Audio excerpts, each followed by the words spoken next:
Bilis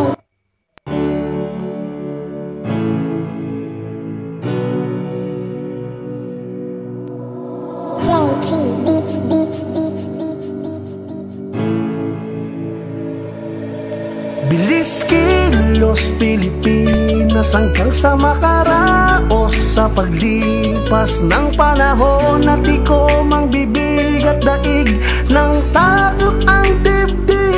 Sa bawat hikahos ay mayroong bukas, makakahulagpos din tayo sa posas ng panahong diniin ang dilim na lumiwanag, itutuloy pa rin. Bilis kilos Pilipinas na tara na, sama-sama tayo't magkaisa. Bilis kilos Pilipinas, pasan pa ba tayo edi sa may tunay na nagawa. Bilis kilos Pilipinas na, heto na presidenteng dapat nating italaga. Bilis kilos Pilipinas pa, Isko Moreno lang, wala nang iba. Tara sama-sama buo Pilipinas para makuha natin ang pangarap na pag-asenso. Bilis kilos sa paiiralin ni Isko Moreno na magbibigay sa ating lahat na tunay na pagbabago. Mula sa Gedli, anong sa Nangan, buong Pilipinas tayo na't magkaisa hanggang sa dulo. Kapit-kapit kamay, ipaglalaban hanggang makuha ang tagumpay. Ito ang nais niya, ang nais ko, ang nais ng mga kababayan natin kapwa ng Pilipino. Simpleng tao, yan si Dumagoso, lumaki mahirap naging vendor basurero. At umasenso dahil sa pagtsatsaga, sipag at talino ang ginamit para mawala putik sa mga paa, luwa sa mga mata na talaga matagal nakaukit sa kanya mukha. Sinalo lahat ng mga problema pero kanya itong nilagpasan, pati pandemya kanya nilabanan. Lahat ng gutom ay nasolusyonan, mas malaking plano pag siya ang nahalal. Eskwelahan, pabahay at mga ospital, dudurugin ang korap, droga at kasamaan, gagawin niya ang lahat sa mapayapang paraan. Bilis kilos Pilipinas na tara na, sama-sama tayo't magkaisa. Bilis kilos Pilipinas, pasan pa ba tayo edi sa may tunay na nagawa. Bilis kilos Pilipinas na, heto na presidenteng dapat nating italaga. Bilis kilos Pilipinas pa, Isko Moreno lang, wala nang iba. Bawat sinabi niya'y pinaninindigan, bilis kilos siya sa mga nangangailangan. Ano man sabihin nila, di kami magbabago. Ikaw ang nais ko, Isko Moreno. Daming preba na ang nasimulan, di na mabilang ang nais siyang sundan. Luzon, Visayas hanggang sa Mindanao, ang nais ko, nais nila ikaw. Magagandang mga plano mo, pagtulong na diretso sa tao.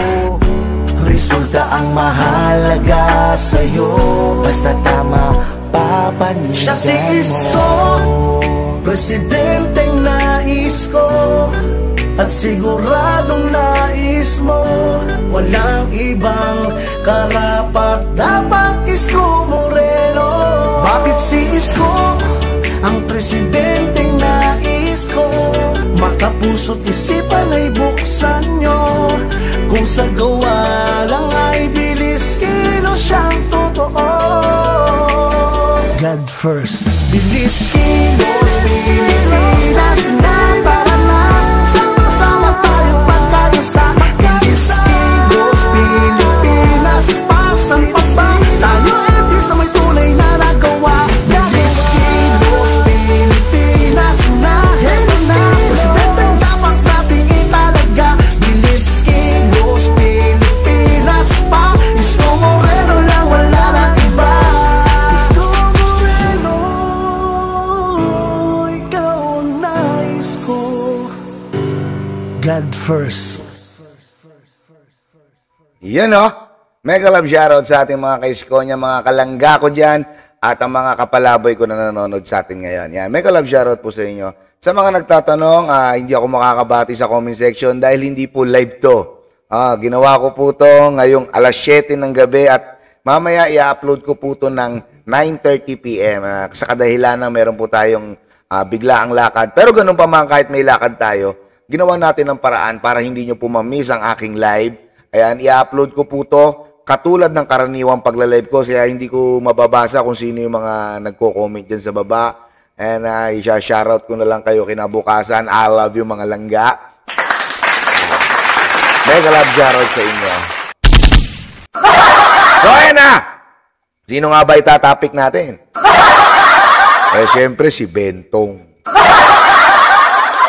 Kasi kamukha ni Bentong. Etong politiko na to, eto yung tinitira na mayaman na daw. Oh, at eto rin yung tumitira kay Sara Duterte. Tumitira kay Isko Moreno. Ngayon, kakatira niya, tumaba siya. Ang sarap tumira ng politikong nakakataas sa kanya kasi kumakapal na ang bulsa niya, lumalaki pa. Ngayon, ito, reaction na natin ang issue about dito kay Congressman CRV of Valeriano. Buksan natin to, buksan natin. Ayan, ang sexy nating kaibigan na si Congressman CRV Valeriano. Ngayon, kung makikita nyo, dito, ayan nakikita nyo, may suit-suit na sapatos si Congressman Valeriano. Teka, hindi nakikita eh. Ganito pala dapat ang gawin. Ayan.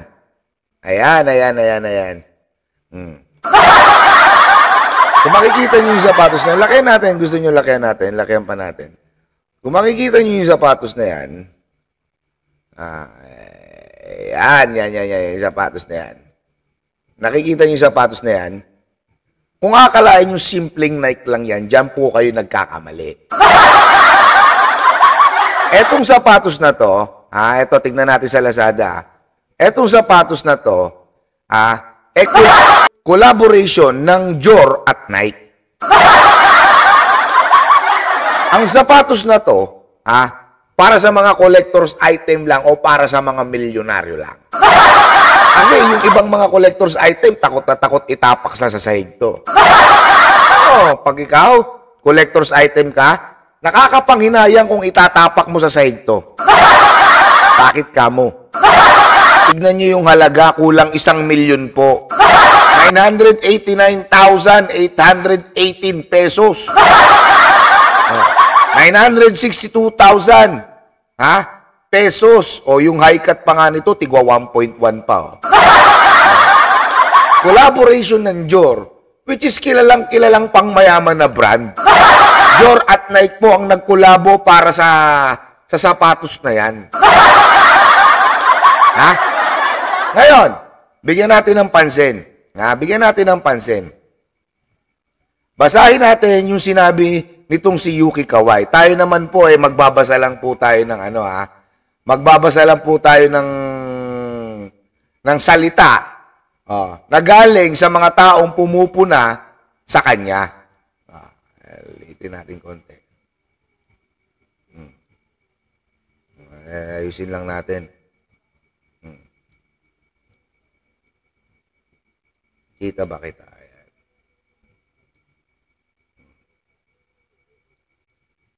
Ayan. Kitang-kita na yan. Sabi dito, wow, si RB big time. Shoes pa lang, halos 1M na. Halos parehas kayo niya tras abante na madaming luxurious things. Sana all. Sana lang yung perang pinambili mo dyan, hindi galing sa kaban ng bayan. Tapos na ba ang pagiging tirador mo ng single mom, kaya mga pondo ng gobyerno naman ang binabanatan mo? Tirador ka pala ng single mom? Antindi mo rin, Valeriano. Mr. Valeriano, pogi noong araw, hindi ka manalo-nalo na konsehal, palagi kang talo. At kahit ikaw pa ang pinakamaraming pondo, na nanalo ka lang kasi natapos yung term ng konsehal sa District 2. Tingin mo ba mananalo ka ng one term mo labang kay Alex Lopez at Ninong Rod kung hindi ka inalalayan ni Isko? Meron tayong video na inilabas dyan na interview sa kanya ni Models. Naaminado siya kung bakit siya nanalong congressman ng Maynila o Distrito 2. Dahil kay Isko Moreno. Huwag mo nang ikailayan, Bentong. Baka mabulunan ka kakakain mo. Pag kinailangan mo yan, may video ka na nakatago, Bentong.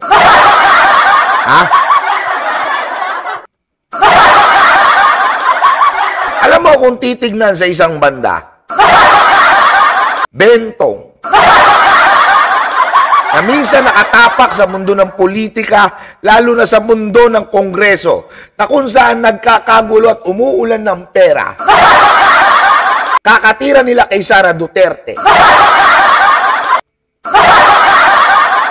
Hindi na ako nagtataka na magkaroon ka ng ganyang sapatos.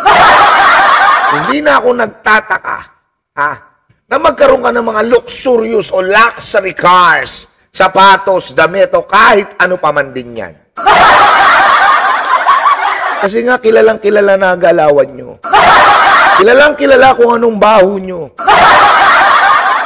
Ang yabang. Matapos kang ipanalo ni Isko, ganyan na lamang. Hindi mo alam, na kahit hindi kayo nagkasamaan ng loob ni Isko Moreno. Hindi mo alam na kahit hindi kayo nagkasamaan ng loob ni Isko Moreno, ngayon paparating na eleksyon, o kahit sumama ka pa kay Isko Moreno, nakakahiya ka pa rin para sa grupo niya if ever na kumampi ka sa kanya. Binitbit niya yung pangalan mo, tapos ganyan ang gagawin mo sa politika. Wawalang niya si Sara Duterte. Para sa ganito. Si Joel Chua nga, umamin na kay Sara Duterte. Pag off-cam, pasensya na. Tatakbo kasi kami ng halalan. Eleksyon kasi ngayon, kaya namin ginagawa to.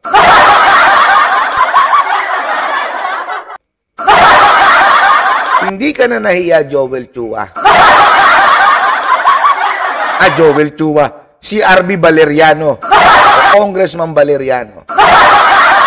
Na nagagawa mo lahat yan.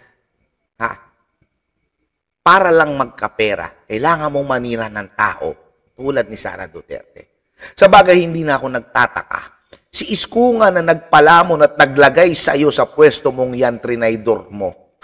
Si Sara Duterte pa kaya na wala kang naging pakinabang sa kanya. Totohanan lang. Magtataka pa ba tayo na yung mismong nag-upo sa kanya dyan sa Kongreso, na kung saan siya ang dahilan kung bakit marami kang pera ngayon at yun ay si Isko Moreno, nagawa mong traidorin, si Sara pa kaya?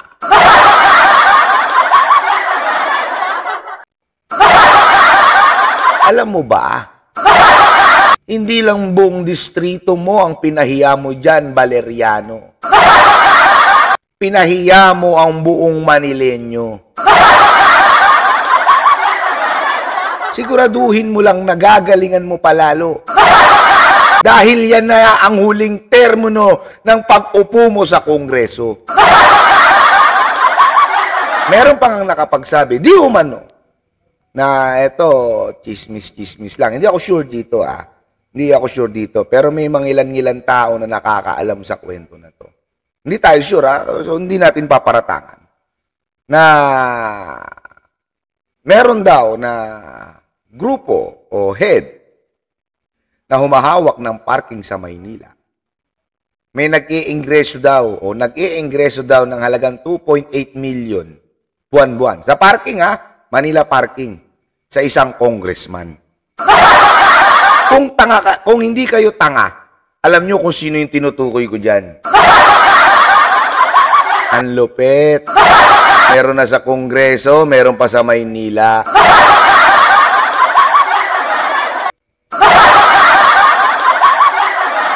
Alam nyo, ang lakas nyo makaingganyo ng mga negosyante.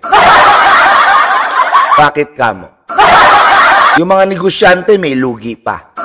Yung mga negosyante kailangan pang mag-imbes ng milyon-milyon o daang bilyon para lang kumita ng pera. Samantalang kayo, tatakbo na lang kayong congressman, big time ka na. Nakakatuwa. Para kayong mga clown sa Kongreso. Nahiya-hiya ka naman.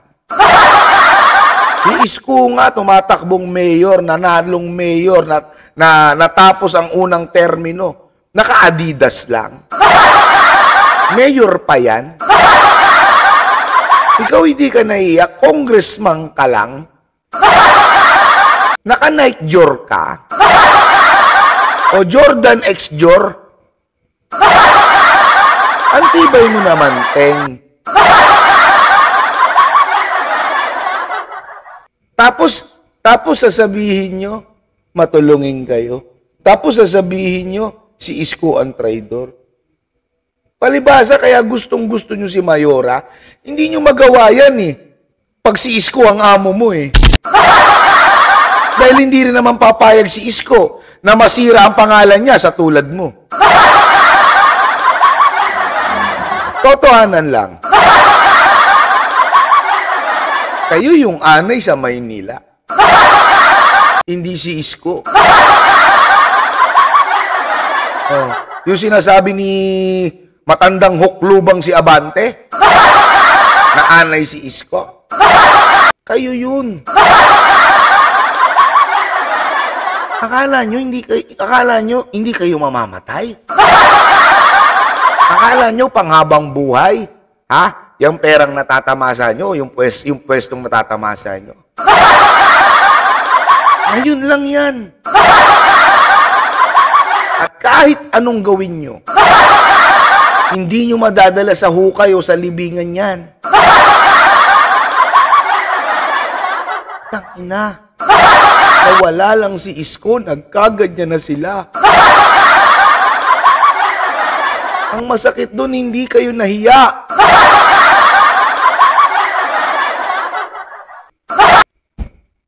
Diba? Yung mismong nag-upo sa'yo, hindi ka nahiya. Sa bagay, trinidor mo, si Isko Moreno. Yung ngayong mayor na nakaupo ngayon, na kumukusinti sa inyo, para lang bumango ang pangalan niya sa Maynila. Walang pakialam. Kaya si Hodang walang yain nyo si BP Sara. O, basta tulungan nyo siya sa project niya para bumango yung pangalan niya. Bakit hindi totoo? O, ano yung niyabang ni Mayora nung nakaraan? Topic na natin dito yon. Yung UDM Annex yata yun. UDM Annex sa Bitastundo, sa Distrito 1. Nagpatayo ka ng eskwelahan sa Distrito 1 kahit tiga Distrito 2 ka, Bentong.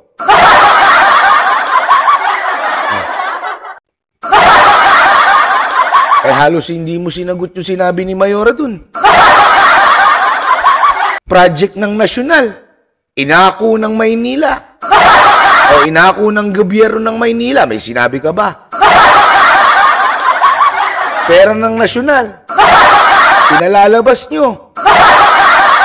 Pera ng Maynila. Wala namang project yan. Di ba ang mawalang ya? Tapos pagkakalat nyo, si Isko Moreno nang walang ya sa inyo. Oh. Sasabihin nyo, si Isko nangutang para lang magka-project. Kayo, credit grabber para kunwaring may project. Ganun naman talaga yung galawan ni Mayor Kaya hindi na ako magtataka kung tatambakan ni District 2 na tumatakbong congressman ngayon, si Sir Carlo, si Congressman Carlo Lopez. Kung tutuusin, hindi mo matatalo nung si Carlo Lopez Kundi ka lang nadikit kay Isko Si Isko lang nagbitbit sa'yo Sigurado ako sising-sisi mga tiga-distrito ngayon sa'yo Ganda-ganda ng pamamalakad ni Carlo Lopez dyan, sumipsip ka kay Isko para makaupo sa pwesto. Siguro nga medyo may pagsisisi si Isko ba't inangat yung tulad mo Sana sinamahan niya nila si Carlo Lopez o kinuha niya nila si Carlo Lopez para tapos ang usapan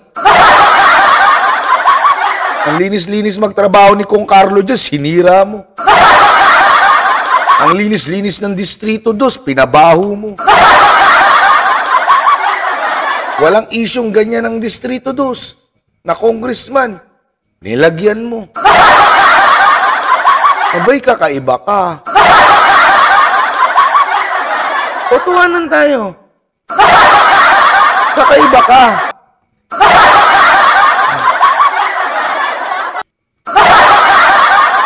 Kaya nga sumakit ang ulo ko sa kanya. Wala na nag-chat.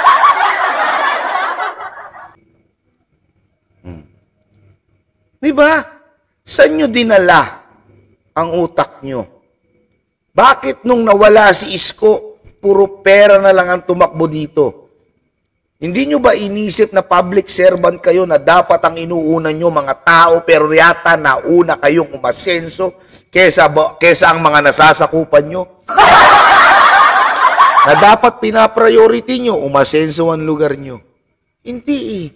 Hindi yung Distrito 2 ang umasenso, kayo lang eh. Ang sasakit nyo sa ulo. Pabigat kayo sa gobyerno. Baka akala nyo maraming natutuwa sa mga pinagagawa nyo. Di na kayo naawa sa Maynila. Ulitin ko pasensya na po at hindi ako nakakapagbasa ng comment section. Kasi upload video po to. Ngayong oras, 7:21 ng gabi. I-upload ko po to ng alas 9. Ha? Sa ngayon, sa mga tiga-Distrito 2, hindi naman sa dahil kapanalig ni Isko Moreno, si Congressman Carlo Lopez, pinagtatanggol ko. Diba? Wala naman talagang issue yung tao eh. Sobrang lakas lang talaga ni Isko sa Manileño, kaya nung sumipsip kay Isko to, nanalo. Huwag na po tayong maging bobo. Ha? Huwag po tayong maging bobo. Huwag nyo pong itulad yung sarili nyo sa mga taon to o huwag nyo iasa ang buhay nyo sa mga taon to. Ang Distrito 2 hindi aasenso kung eto ang pinamumuno sa inyo. Hindi aangat ang Distrito 2 kung ganitong tao ang namumuno. Umangat ba Distrito 2 ngayon? Umangat ang bulsa niya. Lumaki ang kita niya. Hindi lang tiyan, pati mukha, pati kita, pati bulsa, kumapal. Di ba? Sana wag na po kayong magkamali ng iboto sa paparating na eleksyon. Ako na po nagsasabi sa inyo. Ha? Piliin nyo yung makakatulong sa inyo sa pag-angat nyo sa buhay o sa pag-angat ng distrito nyo. Hindi yung pipiliin nyo, kung sino yung nakaupo dahil maraming pera ngayon. After niyang eleksyon, di na uli kayo kilala niyan.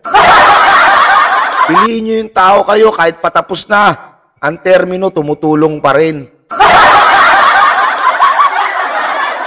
Hindi yung maglalabas lang ng pera dahil eleksyon ngayon.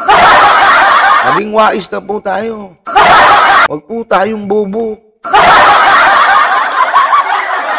Well, anyway, maraming salamat po sa lahat ng mga kaiskonyan, kapalaboy at mga langga ko nanood sa akin ngayong gabi. Pasensya na po kayo, hindi lang po talaga ako nakapag-live. Upload video to, 2 hours advance lang Nauna lang ng 2 hours to dahil may biglaan lakad po ako. Maraming salamat. I love you all mga langga, mga kaiskonyan at mga kapalaboy. Chup-chup, Manila. God first.